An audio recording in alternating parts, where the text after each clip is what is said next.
This is Bruce Friedman of Adult Site Broker, and welcome to Adult Site Broker Talk, where each week we interview one of the movers and shakers of the adult industry, and we give you a tip on buying and selling websites. This week we'll be speaking with Maverick UK producer Terry Stevens.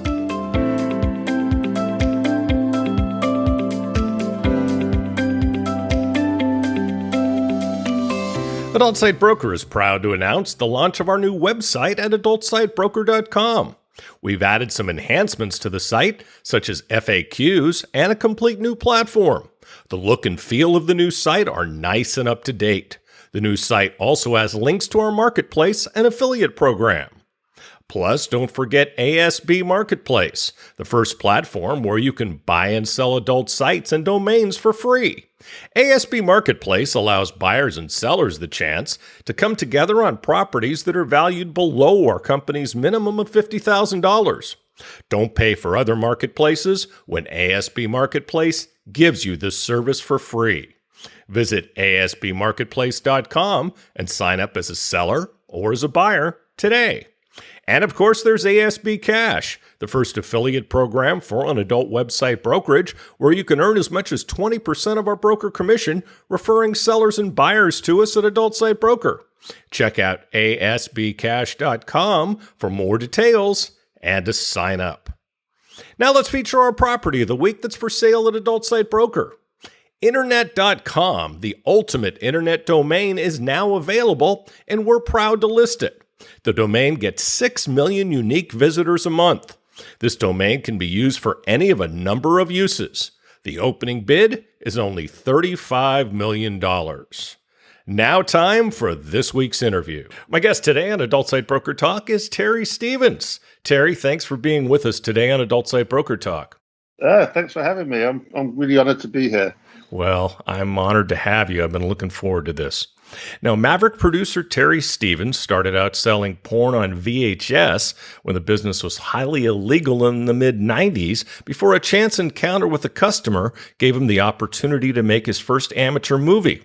It was a couple of years later when he gained recognition as an amateur producer on the popular Viewers' Wives series from Your Choice in Holland, while still doing the rounds selling videos by mail order and door-to-door. That got him raided. A 2-year court case ensued. Meanwhile, Terry was gaining recognition with his new One-Eyed Jack Gonzo series of movies that earned him a 7-movie distribution deal to produce new movies for Extreme Associates in the U.S. Terry teamed up with a partner to launch Wrist Action Entertainment, I love that name, a DVD distribution company supplying sex shops across the UK.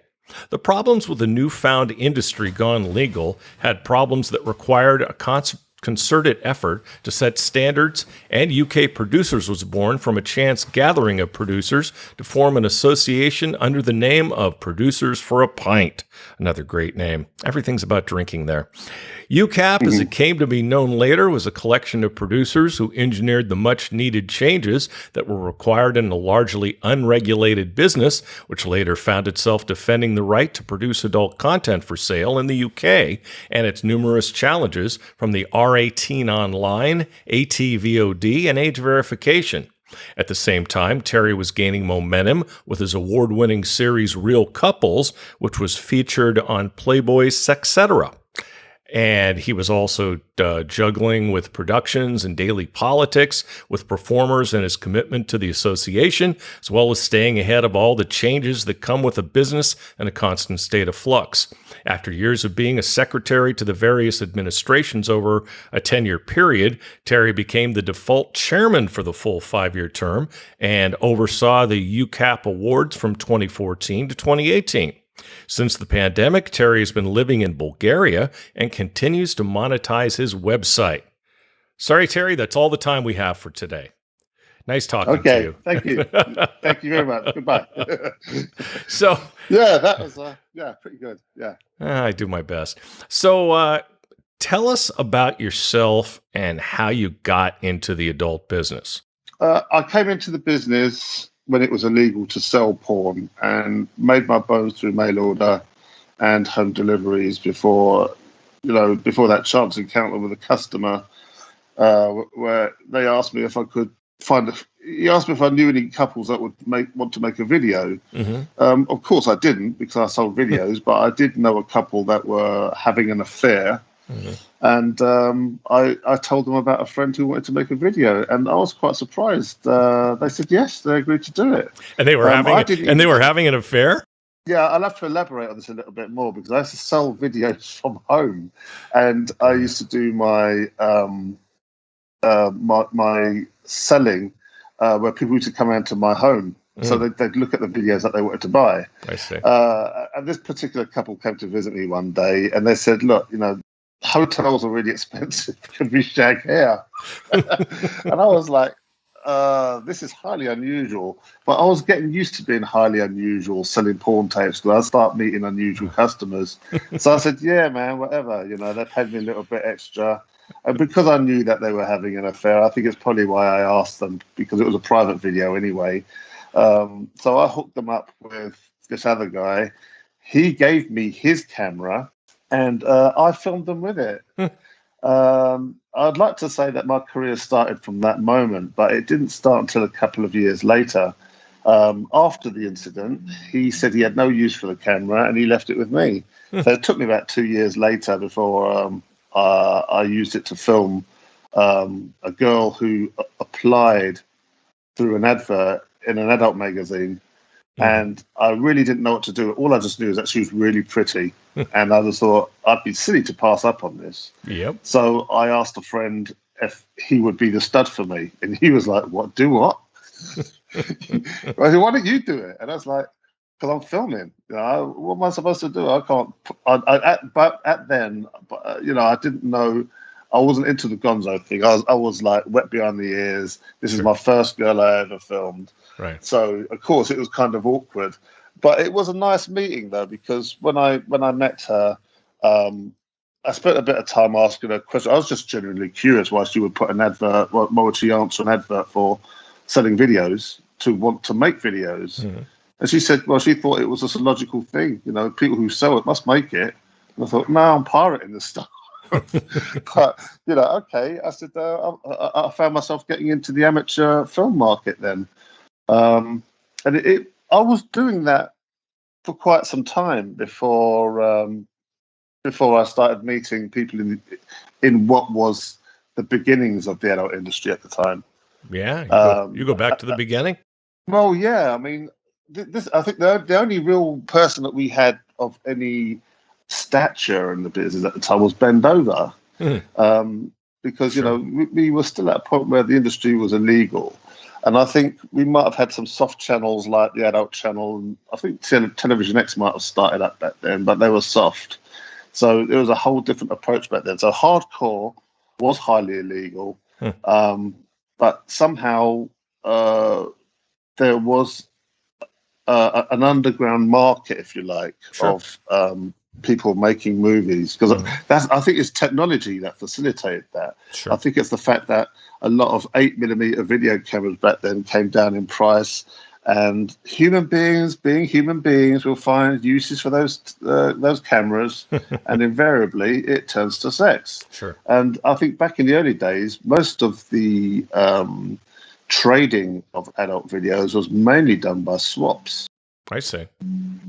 So that's the that's my early beginnings. Yeah. That's your story, and you're sticking to it. Okay, well, I think just about all of us got into the business by mistake. So, but it turned out to be a nice mistake for both of us. So, what was it like selling porn back in the '90s compared to now? Do you know, one of the things I tell a lot of people is, from my own personal experiences, nothing's really changed, just the format. In other words, the principle of selling movies are still, you shoot it, you produce it, you sell it. Right. Back then, we were selling it on VHS videos, these chunky cassettes, and, and nowadays it's all file-based, uploaded onto the internet and monetized through a clip site platform. Yep. So that's the format now.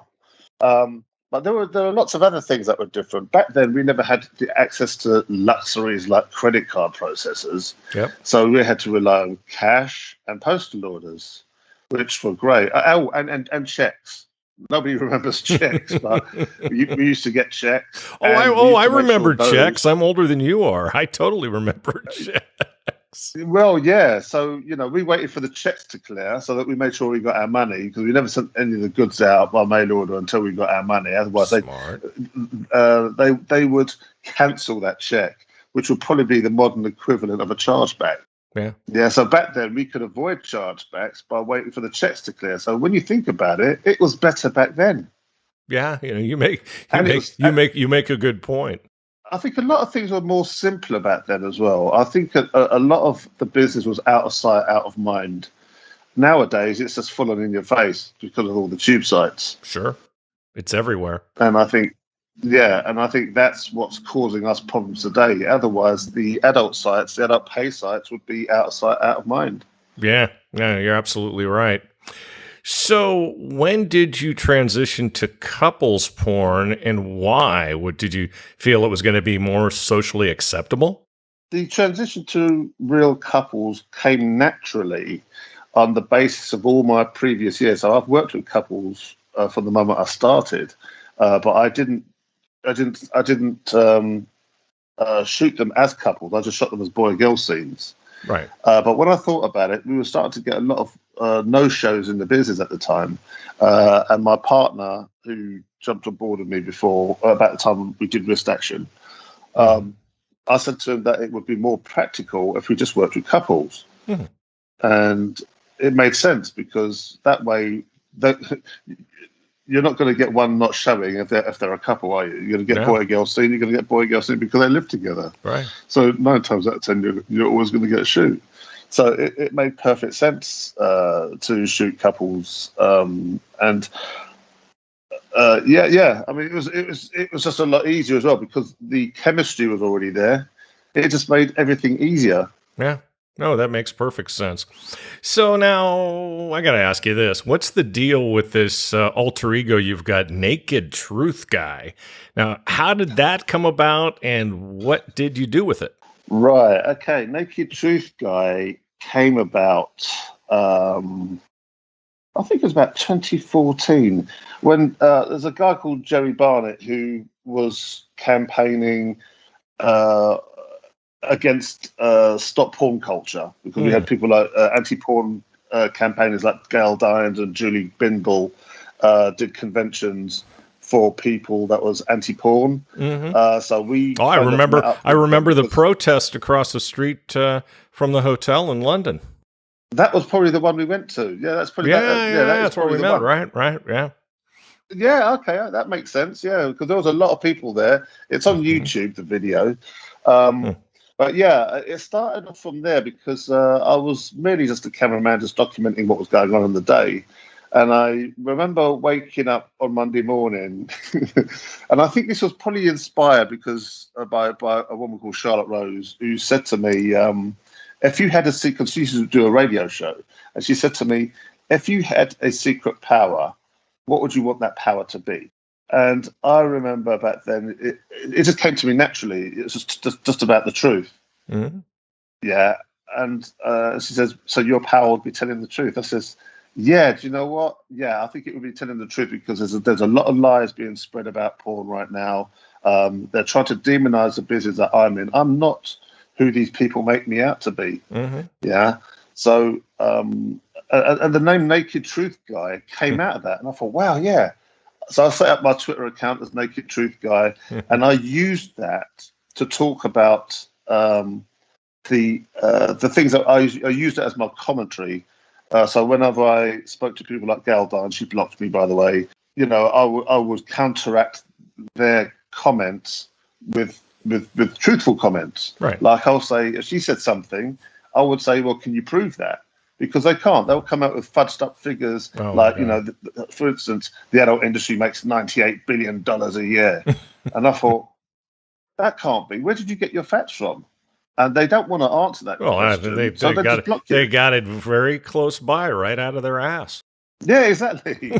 And I called Gail Dines out because I was watching her what she was doing with her convention Hmm. and some of the things that she was talking about, because apparently she was talking about sex addiction and whatnot. She was offering courses at $1,500. So I told her that How nice of her. she existed. Yeah, she existed on the basis of flying on our coattails of the adult industry. I said, in fact, you need us to do what you need to Of do. course. So you're making money out of us. Isn't that always the case? Yeah, well, do you know what? She admitted that before she blocked me. She goes, "Yeah, you got my number, then block me." Do you think that the resistance to adult is any worse in the UK than it is anywhere else? No, I think there's a higher tolerance and acceptance to adult, especially with the public. My only problem as of late in recent years, Hmm. I think a lot of people now are starting to be a bit confused by performers calling themselves sex workers. Yeah. Because I think the confusion is, and I've noticed this because we started having problems within the adult industry. Now we've adopted that term sex worker. Yeah. It confused me at including the first banks. too. Yeah, because if you called somebody a sex worker, they might take offense to it. Right. But it seems that a lot of girls. I ran a poll not so long ago, and I asked performers and content creators, do you regard yourself as sex workers? I gave them three options and one, open one so that they could discuss it below. 75% of them came back saying they were sex workers, Interesting. and some of them were vehemently so defensive of it, they were offended that I wouldn't see them as a sex worker. So I said, okay, look at it another way. Right, take 10 civilian people, nothing to do with the adult industry, civilians, yeah, and ask them what comes to mind when you hear the term sex worker. Prostitute. And yes, every single time. Yes. I did it out here in Bulgaria. Well, There's an expat community out here. that used to be the term for prostitute. That's right. So tell me, when did the term sex worker start to apply to everyone, including me, I guess? Well, that's the thing. I've got a very good idea when it did start, because again, I think Charlotte Rose, for all of her best intentions, was trying to create an umbrella term to destroy what she called the hierarchy. Mm-hmm. The hierarchy is something where certain people in the adult industry look down at other people in the adult industry. Like, for instance, a glamour model will look down at a porn star, and a porn star will look down at an escort, and an escort will look down at a streetwalker. They'll say, I don't do those sort of things. I don't do those sort of things. Sure. So you've got this division in the industry. What she said was a problem at the time is that sex workers needed to unite on one issue, because she was fighting for decriminalisation of sex work. Right. Now, I think by blurring it, I could see what she's trying to do. Like I said, for all intents and purposes, it was for the greater good, if you like. Sure. But ultimately, I think by blurring everybody, there was no equality really, because what would happen is that the people who could get bank accounts, like porn stars and performers, because they can claim themselves to be performers or adult performers, they don't call themselves porn stars or sex workers. Mm-mm. Could you imagine going to a bank and calling yourself a sex worker? They would have nothing to do with you. But you went to a bank and say, "Oh, I'm an adult performer." That could be anything. That could be a fire eater. That could be, a mainstream adult entertainment. I wouldn't even use the word adult with the bank, because that's well, exactly. But but the point I'm trying to say is that there were more acceptable terms that they used to get a bank account. Yes. Yeah, and the differentiation was once everyone blurred themselves with sex worker, somehow the sex worker thing crept out, and suddenly now it's a big issue with credit card processors now, because if you link it to Sesta Foster, what's going on there? If everybody sees everybody as a sex worker, how do we know that some of you are not even trafficked? Correct. You see, Sesta Foster blurred the lines between pornography and prostitution. Yeah, so that unity has cost us. It's actually cost us our status, basically. Yeah. Yeah, I wasn't really thrilled with it, but look, I'm not a performer. So if a performer if they want to call themselves sex workers, then I'm not going to tell them not to, you know. But Yeah. at the time I was really uncomfortable with it when people started it, probably about a year ago, I'd say. And I can't say I'm 100% comfortable with it now, but I guess it is what it is, right? I think it can be filtered out slowly, though. Hmm. I've noticed that a lot of people who do call themselves sex workers don't call themselves sex workers if they're seen on TV. Like, Hmm. for instance, if I see them being interviewed, Right. they don't say, so and so, oh, today we have in the studio so and so who's a sex worker. They'll say that they're an adult entertainer or adult performer or whatever. Right. So they'll give them a more acceptable title. I think TV does that specifically because they know how toxic Oh the yeah. term sex worker is. Of It's course. almost like saying, "Oh, in the studio today we have," because the moment you say sex worker, it's practically you're saying to the public, "She's a prostitute," Right. Right. you Absolutely. know. So, So, oh, go ahead. I'm sorry. no, no, sorry, yeah, no, go on, carry on. Okay. So, I love talking to Brits with carry on and shagging and all the British axioms. It always amuses me being an American who doesn't really speak English. Um, Well, now you can see why Austin Powers did so well in America. oh my God. Oh my God. I love Yeah, those movies. I adore those shagadelic movies. baby. Yeah, baby. Yeah. um, how has the current OnlyFans phenomenon impacted your business? Now everyone's got an OnlyFans account. A lot of them don't feel they need to work for producers anymore. Right. So there's a certain arrogance that comes with that. Oh, sure. So if you say, "Oh, I'm looking to book somebody for a scene," they'll inflate their price because they just don't want to work for you. Right. Or, I mean, I spend a lot of time talking to and arguing with performers, who are friends of mine. Yeah. And they said, "Oh, we've caught on to you now. We know how much money could be earned, and we've been denied that for such a long time." And I thought, well, no, the industry was what it was before because we know exactly how many sales we made. So the rates Sure. of pay were kind of dictated because producers have to have a budget when they're making a movie. Correct. Yeah. And on that budget, you have to have a return on investment. Yep. That's what a lot of performers don't seem to understand. All this stuff is just basic maths. Wow. So, the rates of pay were what they were because that was the size of our market. Uh-huh. We didn't pay as much as America because we don't sell the amount of units that you can sell in America. Yes. We're not as big a landmass and market as America. Sure. And not only that, we're still seen as a little bit. We're not. It's not illegal. There is a legal adult industry in the UK, but there are various government quangos over the years who kind of didn't want to get their fingers dirty, but they'd kind of dip their finger in to say, well, we'd have to moderate you. You can't do this, you can't do that. And I think that kind of bred a sense of censorship. In like, well, how are you to tell people who are in the lifestyle how to have sex? But anyway, back to the original OP. Yeah, it affected my business anyway, Mm-hmm. because a lot of people started doing it for themselves. Yeah. No doubt about it. So you're one of the founding members of UCAP, the Association for Adult Producers. Why did you set up an association specifically for producers, and what does it do exactly? This was at a time when porn just became legal in the year 2000.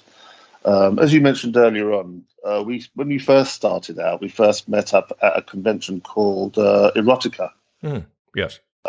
which was a massive event at Earl's Court. And we all stayed in the same hotel. And it was a great time because a lot of people started putting faces to names. Think of it like XBiz, if you like, but it was like a lot more smaller than that Mm-hmm. between us producers. So we're all staying at the same hotel. We meet up in the lobby for breakfast, and we'd get chatting. Anyway, of course, with producers, it always invariably gets round to the business, Of course. where we just love talking about business, and there were problems that needed to be addressed at the time. And we felt, well, no, I used to always say at the meetings, no man is an island unto themselves. I said, if Mm-hmm. we're going to make any changes, don't you think we'd make it as a bigger voice together, Mm-hmm. or we could go out of our way and try and do it singly? Every time people single-handedly tried to bring about change, nothing ever happened Sure. because nobody ever wanted to hear a single voice. But when you had a whole bunch of people said, "Hey, come down to this meeting. There's 30 producers waiting in this room want answers." Somebody would say, "Well, get your jacket on then. I'll be attending that meeting," Yep. because they'll feel that they have an audience of people to speak to. And at the time, there were, I would say, the luminaries of the adult industry at the time were there, and we were able to discuss amongst ourselves, vote amongst ourselves, and we came to conclusions. And then we affected the next move. We had people down, and we made changes. Sure. Our biggest one, a massive one, very cataclysmic one actually, was in 2004 when Darren James infected 6 models in the US industry. Oh, jeez. I Um, think I remember. that I think I impacted, remember that. Yeah. yeah, that impacted the adult industry. It sent shockwaves even to the UK because some of our best performers in the UK came back and they were horrified, they were shell shocked, Of course. and they were yelling at us producers that we need to change the standards in the industry from 3 months tests to 1 month. Yeah. And not many people remember this, but yeah, we only used to expect tests within 3 months, every 3 months. So you had to Jeez. go about. Well, yeah, You because can do a lot of I think. damage in 3 months. Oh yeah, but then the asteroid already hit. The reality came home to us with that That's how it because always we were goes. thinking that the incubation period for HIV was 3 months. So okay, we get our test every 3 months. Well, to be honest, it wasn't. It wasn't. There was no regulation. People just made that rule. Mm. That was the logic. Oh, I've got my test. Oh, how long have you got it? Oh, it's still within 3 months. Okay, you can work. But then when we had a meeting with producers and performers, that's when we universally agreed that it had to be done every 28 to 30 days back then. Yeah. And then we also had the smarts to bring in the clinics as well to give us their professional opinion. Good. And to be fair, the clinics only used to test every 3 months for free.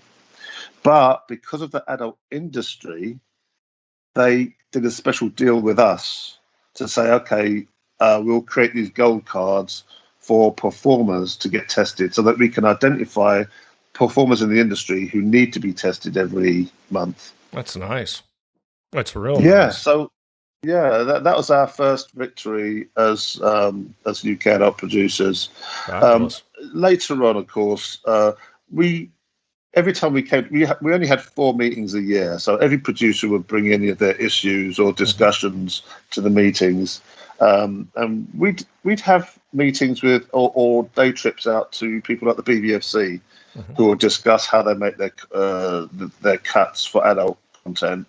Or we'd have guests from liabilities, employment and liabilities, because one of the next thing that we were concerned about is that producers didn't feel they were liable for anything. Hmm. And we thought, no. I said, guys, you need to understand that if we're not illegal, we have to conform with what's legal. That's And right. that means employee liability. Yeah. So if somebody trips over on a light on your set, what's going to happen? We've had numerous accidents in the adult industry Of that course. just went unregistered.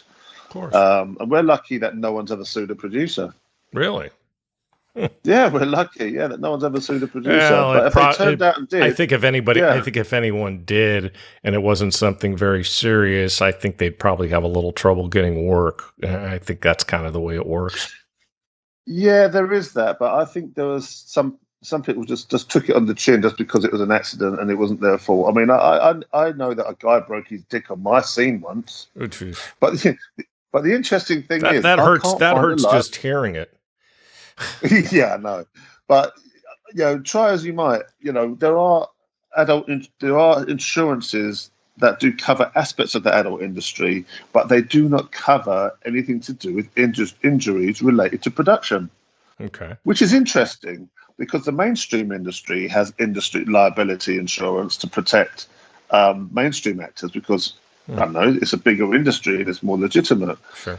But then if we're not illegal, why can't we be allowed the same thing? They won't underwrite a porn film production, even though it's not illegal. Yeah, it's the old double standard. We know how that goes. Well, yeah, but again, with UCAT, we were trying to challenge people's way of Yes. thinking on that. Yes. And I think we started making a collection of very influential friends and people who provided services in the industry. Mm-hmm. So we became a hub for all that. Nice. So we it's not until later on in recent years did we invite more guests to the meeting so that we could understand the industry better, or for people to understand us better. Right. Which was probably a little bit unusual, but we had something like revenge porn online. I was trying to tell people that the reason why you have your model releases, one of the things I drum into producers is the importance of having model releases. Yes. And not just model releases, but correctly worded model releases. The one with the stage name, the one with the real name and the address and the date of birth signed, and also the words for the ownership of the material. You do understand that it is owned by me. I can profit from this, blah blah blah, till whatever. I said you need to have those. I said, it's got to be written by a good attorney. Well, nobody ever paid for an attorney back then, except I was dealing with a few companies that I was shooting with.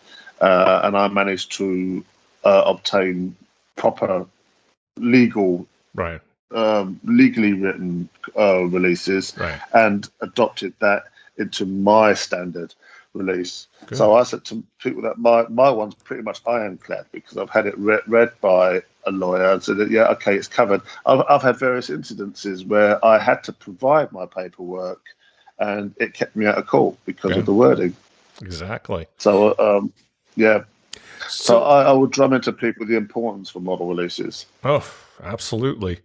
You were also involved with the UCAP Awards. Now, what made you decide to get into that, and how did it work out for the businesses? All right. Now, this is interesting. Early on in the early UCAP years, I just didn't believe in the awards. I just didn't understand them. But to be honest, when they did do the first one, I kind of kept away from it until I got a phone call from one of the members saying, "Look, Terry, you have to turn up to this event." And I went, "Why?"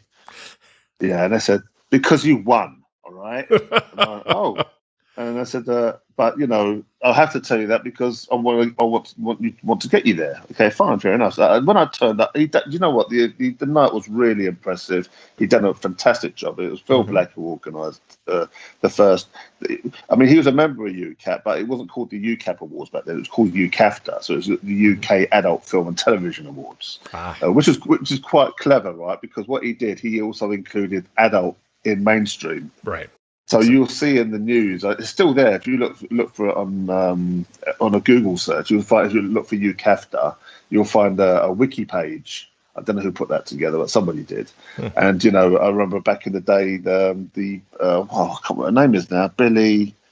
She done Secret Diary of a Call Girl, and that was like the big series at the time, and that won an award. So I can see what they're trying to do. They were trying to merge the adult industry with mainstream adult. Smart. If that makes sense. Smart. Yeah, it was a marketing thing, really, just to help elevate the industry back then. I mean, I didn't get that back then until afterwards when I saw the impact of what it did. Right. And I became a fan after that. But I still know. But the way I look at it, the event wasn't my event; it was Phil Black's. He done the first 3 events. Right. So when it came to my time to take over UCAP, I think it was about 2014. We kind of did it because I was kind of pressured by Jerry to do an event for XBiz because they wanted to attend the party, and Jerry said it would be a good idea to have something a bit more substantial than just a party and a drink up. Yeah, let's have an awards for them to enjoy.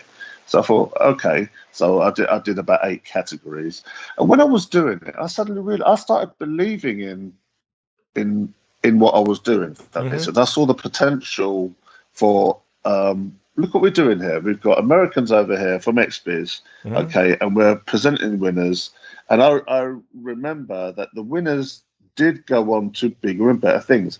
At the time, they were kind of stuck in what I would call suspended animation, if you like. They worked in the business for amateur producers, but that was about it. Sure. After that, they were working in Europe and traveling around. And I know one particular girl was doing particularly well. Actually, no, I think they all did well. They Mm-hmm. all did well from then on. Um, I mean, I wouldn't take any credit for that just because of the awards. I mean, they had to go out and get the work and still be a success. Of course. But what I saw was the potential to elevate our business and raise profiles. Right. Right. No, that makes good sense. And I realized that it could be a promotional vehicle for all those involved with the business, Yes. not just producers, but the health services, everybody involved. Yes. Absolutely. It's the one time. It's the one time where everybody in the adult industry, whether they like awards or not, do pay attention. Yep. Now, have you got any thoughts on why mental health issues are more on the rise in the business today? Yeah, 2 words: social media. Yeah, no kidding.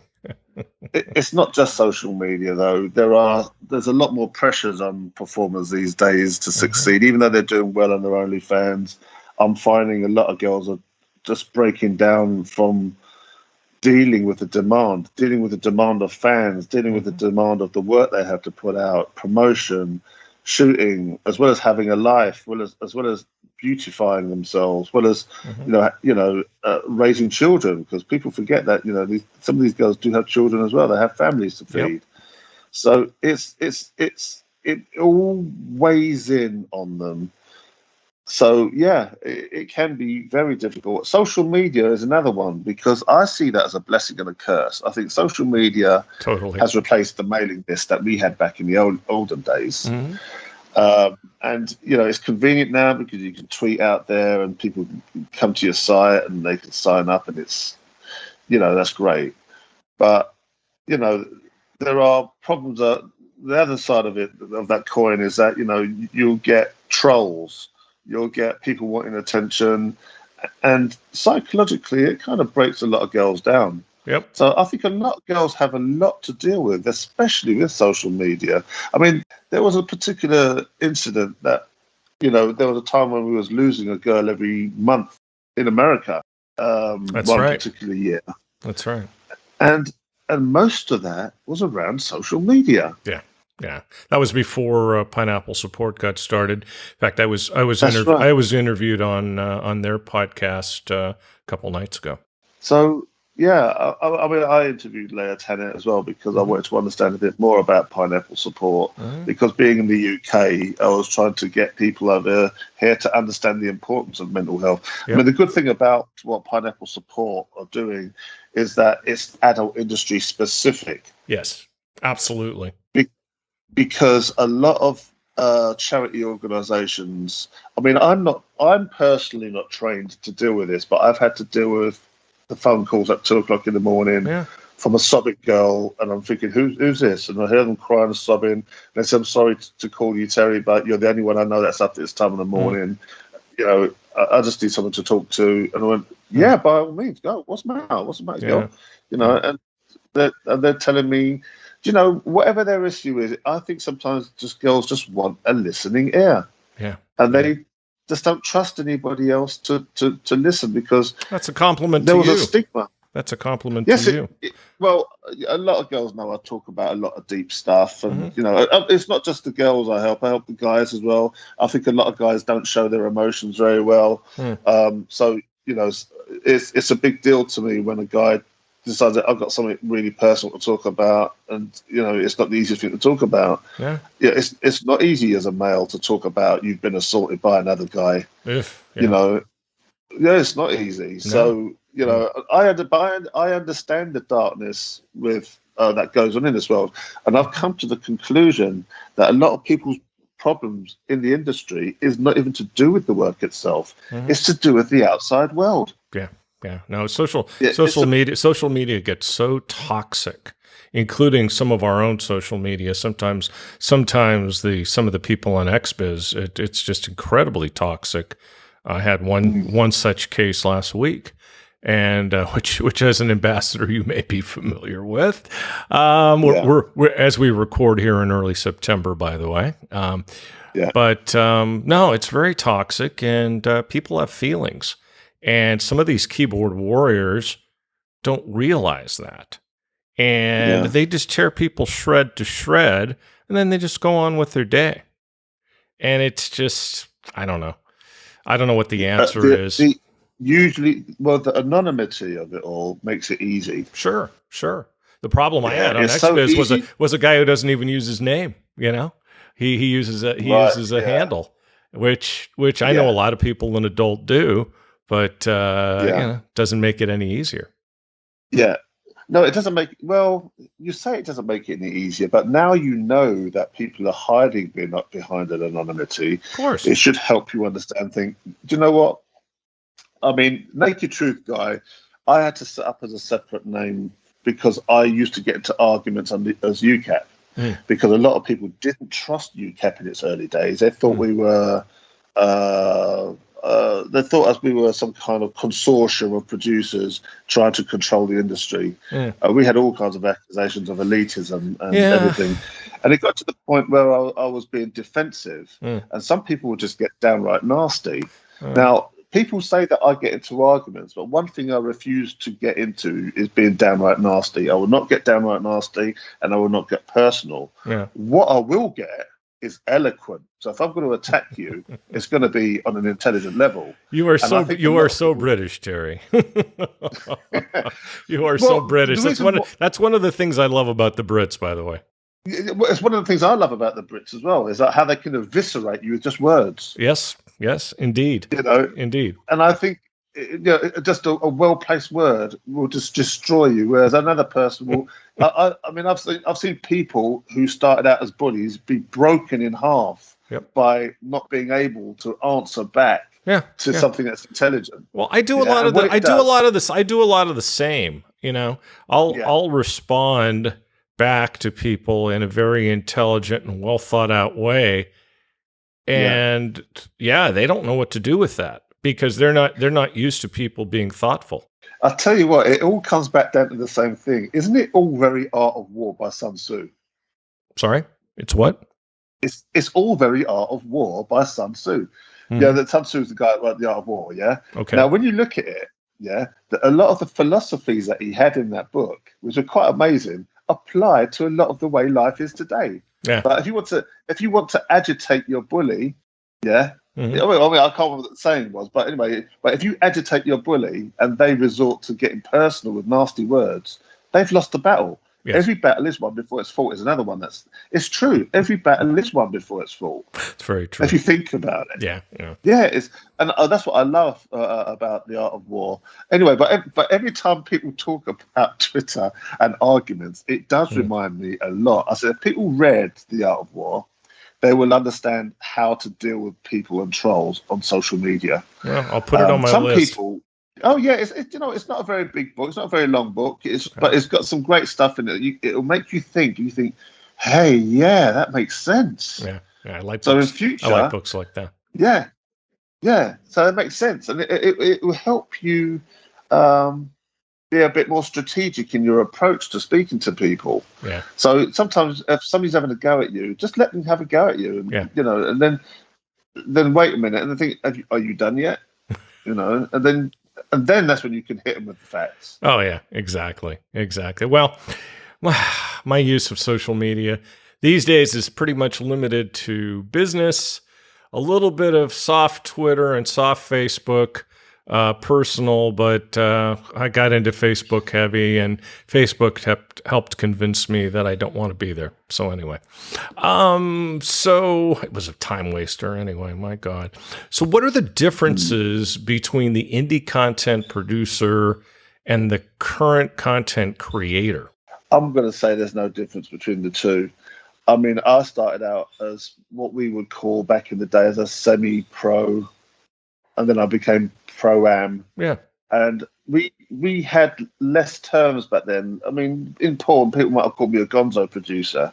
Nowadays, I'm hearing people being called content creator. And I think this is a corporate word for, because corporations don't want to call people porn producers. No. Because they're trying to take away. They don't. It's not that they don't want to be associated with it. They're just trying to clean up the act a little bit Right. to make it a bit more presentable. Sure. Yeah. So they came out with the term content creator as a general term for people who create content. Right. Well, I mean, I can name drop here. OnlyFans is probably the biggest one behind that, because they tend to promote people who are content creators who don't do adult. So what they're trying to do is create a veneer of acceptability on the, so when they're promoting it, they can say, hey, look, we've got people who are doing fitness training, cookery, painting, music, playing the piano. Yeah, but behind all that, take a look around the corner, it's only doing anal and double penetration. And it's like, oh yeah, they're content creators, but we don't talk about that. No, that doesn't fit their corporate profile at all. Well, and for good reason, because they are a corporate. They're almost like a clearinghouse for money to go through. So they don't really. No corporation wants to be seen like that. I can understand that. I get it. No, absolutely. So they want to clean up the face of it, but they recognise that they're also making a lot of money from. That dreaded word, sex workers. Well, yeah, I was just gonna say, and their content creators are calling themselves sex workers. It's really kind of funny. Well, yeah, so you could see the embarrassment that it's like. Could you imagine at a convention with MasterCard and Visa getting together with OnlyFans at a nice Swiss dinner, and they're all saying, "So you're dealing with these sex workers, are you?" And OnlyFans kind of being a bit embarrassed, saying, well, yeah, they bring in a lot of money and they don't mean any harm. They're doing their thing. Oh, yes, but they're still common prostitutes, aren't they? You can almost hear it at the dinners already. And it's funny because I did deal with a merchant banker. One of our members at UK was a merchant banker, and we asked what exactly is this problem between while we are denied certain financial services. And he told us this one simple answer. Yeah. He says, because the banks just don't have an appetite for adult. He said, if the truth be known, most of the wives of these executives behind financial companies don't want them getting involved with adult. There it is. Or their churches. Yeah, well, churches are very rarely mentioned in the UK. This is something that's very American, with the... sadly, in the UK, the churches seem to be a little bit more understanding that we understand that people like to masturbate over these things and they all have a sex life, and they realise that they don't want to become unpopular by being old fuddy-duddies. Right. So so they like to promote the whole love and marriage thing, as the proper way to do things. But they're a little bit more understanding. They just don't like to talk about it. Yeah. So, how real are the couples on Real Couples, or is it just a concept for generic boy-girl movies? Oh, they're all real. This is interesting because people in the industry tend to think that that they could just come along and just do Real Couples for me, and I'll say no, sorry. How long have you been with your partner? Oh, we only met up about a week or so.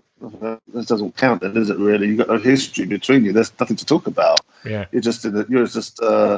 you might not even be together in 6 months' time. Yeah. I said, look, and they say, well, what difference does it make? We're a couple. I said, you say you're a couple, but the people. I said, some of the things I want to talk to you about, because it's not just about the sex scene. It's about how you are. Do you live together? All these little things that make up a relationship. Sure. I think your adult relationships in the adult industry are just as valid as the real world, because you are people from the real world. Right. Otherwise, other people are just going to see it as just another porn scene. Yep. And a porn scene with porn people doing porn sex. Pretty much. I said, I don't. Yeah, I don't really want that. I want what real sex is. Yeah. They said, well, what's that mean then? Like 10 minutes sex and then roll over, fart, and go to sleep. Do I said, if you need be, yeah. do you direct the couples if they're porn stars? No, I don't, but I've got a very crafty way of manipulating them. Do tell.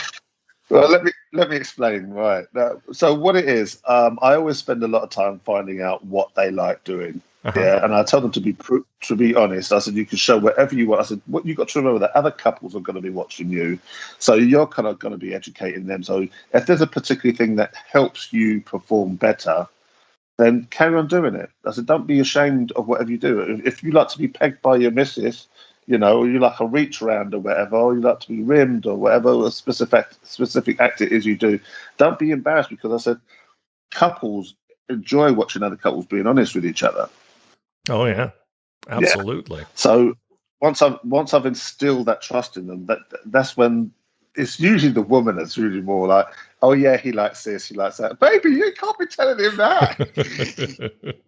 And I said, no. I said, honestly, I said, this is really, I said, look, whatever you've learned in porn, to unlearn it now. Okay. Yeah. I said, just be chilled out, man. I said, don't feel that you're under pressure to perform. If you want to do a bit now, do a bit later, or you want to watch a bit of TV. I said, ultimately, I want to be fly on the wall and just document really what you like. And I think people prefer that. Yeah. I mean, I was probably the first filmmaker to do that because everyone was concerned about four positions of the camera shot, and it has to, Terry, you're not doing it the right way. I said, no, I'm doing it my way. Okay. Exactly. I said, I sit there, I shoot, I edit. Okay. And do you know what? I said, if you want some kind of measure for if your porn is any good, ask yourself, would you buy it? Would you buy your own content? Let's hope so. And I'd have to say, yeah, okay. I would. Well, I said, I love this shit, that's man. exactly right. Yeah. Any art form. And it got to the point. Yeah. Any art form. Yeah. It's got to be something you like, because if it isn't something you like, others won't like it. Yeah. I mean, I felt I was making sexual documentaries. So, but when I said I manipulate them, I find out what they're like, and I'll try and get it in the pictures. So the manipulation bit is when it comes to the pictures, because I've done it in the picture, they sometimes feel, oh look, I did that in the picture, and I did it in a way that was easy. Mm-hmm. I could do it here in a video. You see what I'm saying? So I've kind of directed that almost by auto suggestion. Yeah. Makes sense. Sense. Yeah, but I don't stop and direct them because I think the moment you got to stop and direct someone, you're going to break the flow on the day. It's going to make it a long day, and it's not going to be real. No. You might as well just take the first part of the title off. So, yeah, exactly. But although I would like to say this is the one thing that you could trip me up with, when you said how real is real couples. Well, how real is it when the cameraman's in there? Yeah, that's true. I think you're being Terry. I think you're being too philosophical. Okay. Well, I'm getting older now. I'm probably going to get worse. I was getting older. Oh God, this is true. So, what challenges do you see with running a website these days? Oh yeah, well, I think it brings us back to the real couples thing. I think I noticed since the OnlyFans phenomenon that a lot more couples are doing it for themselves now. Yeah. So why would they want to work for a producer? Why would they want to work for a producer? I think that's one of the challenges. I think the other challenge probably would be the payment processes. Again, with what's going on, we're the ones that are taking a bashing for it because for many years we were out of sight, out of mind. We were custodians of records because a lot of people didn't forget that producers have to have paperwork. Yep. So we were all above board with our paperwork. Every site that I know that's got, if you look at every site at the bottom of the page, they've all got custodians of records at the bottom, meaning that they're all 2257 compliant. Correct. The problem with the industry, I think, is where a lot of content creators became used to shooting stuff on their phone, uploading it to a site, and not putting any paperwork up. I think playtime's over now. I think what happened at Pornhub with the unverified users is now impacting now on content creators. Sure. Who are doing sexual content. I don't think it applies to everybody because, some people are doing, like music videos, for instance. You're not going to ask for model releases for that because they're not having sex; they're Of doing course. something musically and creative. But what people need to understand is that I don't think a lot of people realize is that if you're filming people having sex, it is actually illegal to film them doing so without their consent. Did you Yeah. know that? Yeah, Um, it's an actual law. It's an actual law in the UK. in I what could challenge country? In the UK. Okay. Okay. in the UK. Yeah, it's actually a law now in the UK. And what I was trying to tell people is that you could find yourself on the receiving end of a revenge porn case. Yeah. Yeah, because I Interesting. found that statistics for revenge porn laws now, for offences have doubled every year since they started. Jeez. Well, I don't have a problem with that, to be honest with you, because I just think that's the lowest form when guys do that, or if girls do it. You Yeah. know, Oh, it's yeah. Do you usually know what? And guys. that's not exactly new. I mean, No. that I remember that certain guys used to do it because they were spurned. They were spurned lovers, if you like. So, if the girl got rid of him, he'd buy a videotape and send it to her parents. Oh, look Hmm. at your daughter now; she's a porn star. I always found that very low.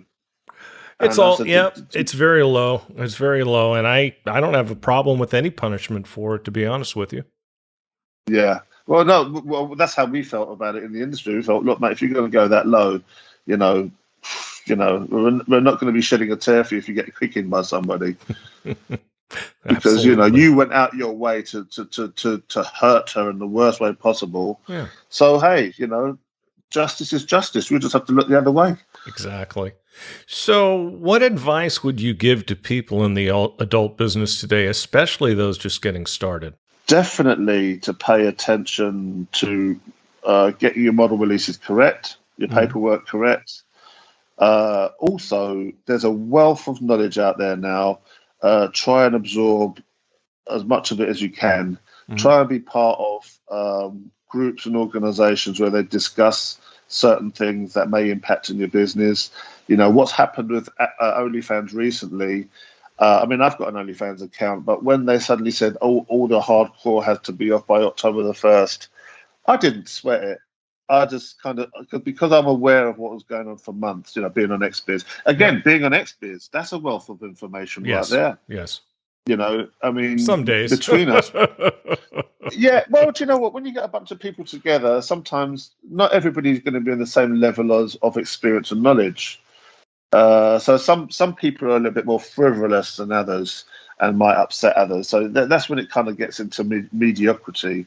Yeah. And there's a lot of that around anyway. So I wouldn't just put that down to XBiz. No, But and when it I gets got to tell you, going, it's been better lately. In fact, I put a post up about that I was happy to see more business oriented posts and some really good threads.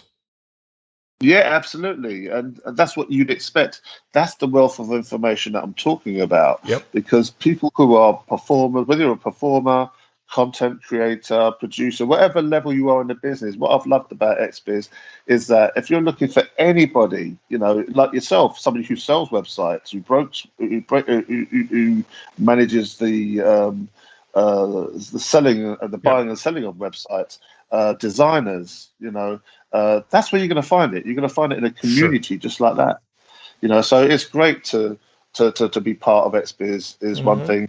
Another thing is to be part of certain social media groups because you just never know that they'll come up with something that you think, well, please, can you expand on this? This sounds interesting. What are you talking about? Don't be Yeah. afraid to ask questions. Right. Also, if you're a performer, you should try and understand who are the right people to speak to when getting a reference Yeah. because there's a lot of sharks in the business now, a lot of chances, and sometimes it ends up pretty bad. Yeah. And also, I would say don't do anything you don't want to do. Yeah. You don't have to do anything you don't want to do. If people say to you, "Oh, you're never going to be a real porn star if you don't do this," Hmm. tell them to get lost. You don't have to do that. You're not ready for it Exactly. yet. Exactly. Yeah. I said, I mean, I knew girls like that when I first came into the business. And one of the things that I've learned is that when they're ready to do it, Hmm. they will practice and train themselves accordingly to when they're ready to do it. Right. That's the best way. That's the Hmm. best way. Sure. Yeah. Exactly. So you're currently living in Bulgaria, which is interesting. Now, is there much of an adult scene there? And what are you doing there? Well, at the moment, I've been living out here because of the pandemic. I Ah, mean, I originally came out here to live and commute back to London for business. So I hmm, would have been out here 3 or 4 weeks and spend a week in London to catch up with people. mhm. But it didn't end up being that way because of the pandemic. The Sure. planes were grounded, and I found myself spending a lot more time here. But a lot of people tend to think that, oh, he must be living the life of Riley, drinking every day and just doing nothing. No, I'm busy with my memoirs and marketing my content. I've got content out here that I'm working on. I'm marketing. I'm still doing my social media. I'm still making money. So yeah, I'm still making money. It's great because I mean the great thing about the current era with technology is that you only need Wi-Fi and a Yep. mobile phone, Don't and I you can know? just market. Yeah, it's brilliant, you know. And I found that my sales have been better this year as a Yeah, oh result yeah. of that. Oh yeah. You Yeah. know, I had I a mean, I great hate to say, I had a great it's 2020 too. 2020 was a great year. yeah. I mean, And so is this one. I was expecting an impact. Like with Hmm. the pandemic, nobody wanted to spend money on anything because they Yeah. were buying too much toilet paper. You Yeah. know, Or and they got no money for anything else. And then suddenly, I think, wow, I'm actually doing better than I was before. yeah, you know what I thought was going to happen? I thought there would be an initial spike because people were home and there was. But Yeah, from talking to people with sites and also looking at people's financials, no, it hasn't dropped off at all. And I think what it did was get us a lot more customers in the industry, and they're not going away. So it's turning out to yeah, be a long term boon. The bad side for me is some people aren't selling their sites.